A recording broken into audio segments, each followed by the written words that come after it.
Welcome to Bee's Travelogue, episode 48. On this first full day in Jeju, I took the bus to one of the beaches on the western side of the island. My friend had shown me photos of turquoise water, and I really wanted to see that. I looked on the map and found two beaches that looked like they would fit that description. Once I got off the bus, I had to walk through the local streets to get to the beach. Many of the streets were lined with walls made from lava rocks. The first beach I had picked out was Geungneum Beach, and it was beautiful. I had decided I wanted to go for a little swim and walk to the left of the beach to get to a very quiet area. I found a spot where a grandfather was teaching his grandson how to swim, and it was very cute. I had my bathing suit on under my clothes already, so all I needed to do was go in the water and just leave my things where they were. And I just stayed for a little bit and then started walking around the beach again. I had picked this beach for the color and because I had seen that there was an island offshore. This was Gyeongdo Island. Looking around the beach, I noticed that almost all Koreans were dressed head to toe in long-sleeve summer gear. I was very much intrigued by the black lava rocks, the turquoise water, the green algae, and the blue sky. The color combinations were just amazing. It was a very hot day, around 33 degrees Celsius, which is over 90 degrees Fahrenheit. The sand at Geungneum Beach was really beautiful, white and soft. But there were also lava rocks everywhere, which I thought were really interesting. I was walking eastward along the beach, trying to get to the big lava fields. I had read about the various beaches on Jeju Island and wanted to see Geungneum Beach and also Hjeopjae Beach, and then I was going to take the bus later to Gwakji Beach and the coastal walk that people had said was really beautiful. I reached the lava rocks and found lots of pools of seawater everywhere and little black crabs scurrying away. I spent a lot of time hunting the little black crabs with my phone, wanting to take pictures. And then I found this family and we were all looking for shrimp together for a little while. Look at this beautiful view. I would have loved to stay here for a long time, but I wanted to see as much as possible, so I kept walking. The only other time I had been on lava fields was in Iceland. I had watched K-dramas about Jeju before, but for some reason I never realized how much lava there was. My goal was to walk all along the coast until I reached the fishing pier at Dongdae. Once I rounded the corner at the lava fields, Geungneum Beach turned into Hjeopjae Beach.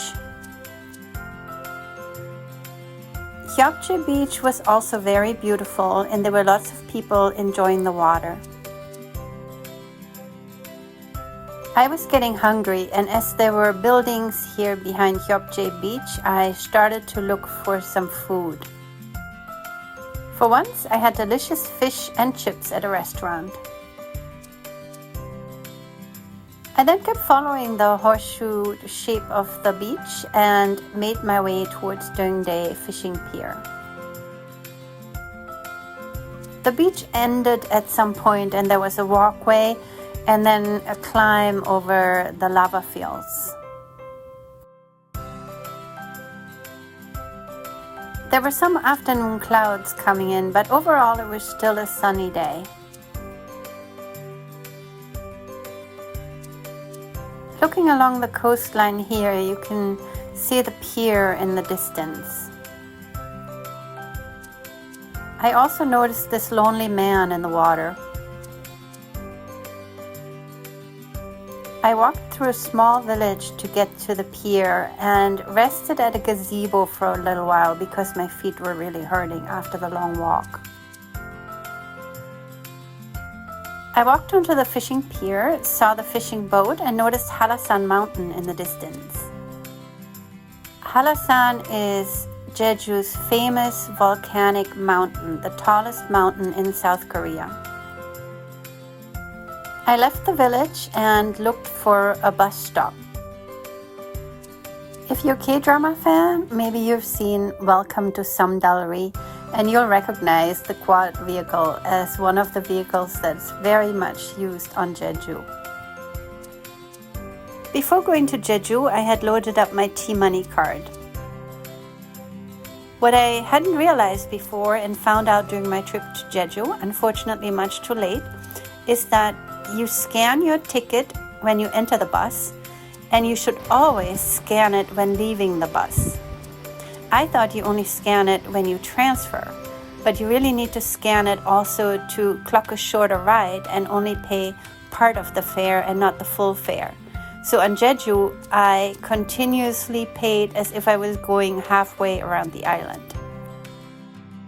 I had gotten off the bus, walked through the village to the coast. I thought this was the way to the beach, but I ended up being at a stretch of the coastline where there was no walkway. So I ended up climbing over the rocks to get to the beach.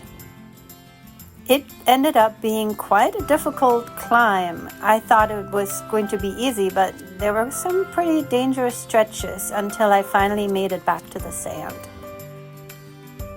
Gwakji Beach had very beautiful sand, but the water wasn't as blue as at Geungneum and Hjeopjae Beach. So I first walked along the beach to get to the coastal walk. There were lots of people hanging out, playing in the sand, going in the water.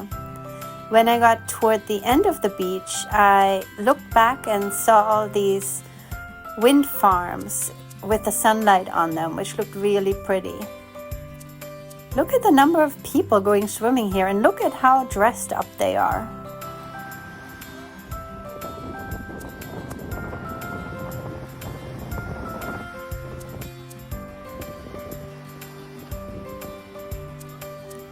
I finally came to the end of the beach and started the coastal walk.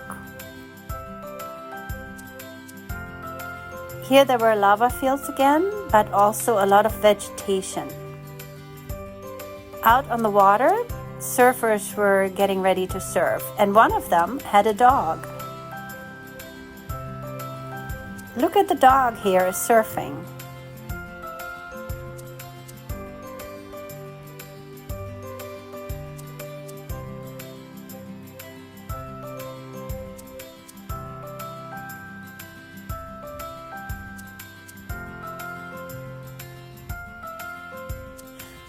I followed the beautiful path. I saw palm trees, beautiful houses.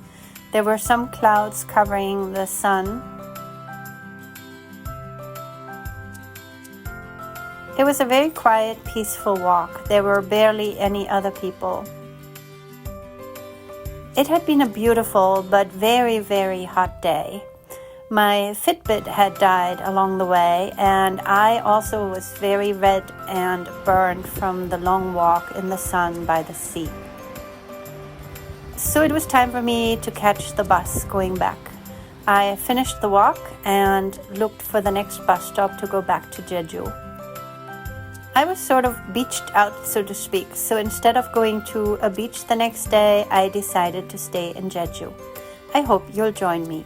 Thank you for watching.